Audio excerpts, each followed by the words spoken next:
Đây, đột nhiên các bạn nhìn thấy những folder của các bạn nó có cái dấu nhân màu đỏ này và các bạn không biết là bị gì hoặc nghi ngờ dữ liệu trong đó bị hỏng, sợ mất.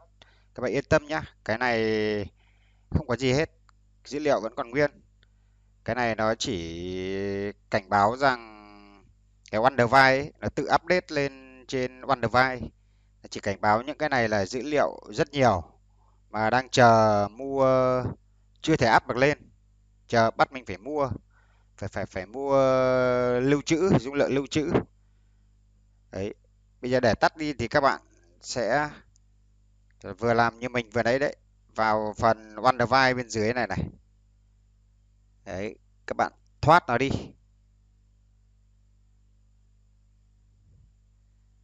Đây, các bạn làm như mình nhé, vào đây, vào setting này, hình bánh răng này. Đấy, các bạn quiet nó đi. Đấy, xong bạn làm mới lại máy là nó sẽ mất nhá, nó sẽ mất cái đấy đi. Và nếu muốn triệt để thì các bạn vào Control Panel này, đây vào phần Program này, xong mà chọn phần OneDrive, chọn cái OneDrive, các bạn tìm cái Microsoft OneDrive. Đây, các bạn chuột phải vào và Unisan đi, gỡ nó đi.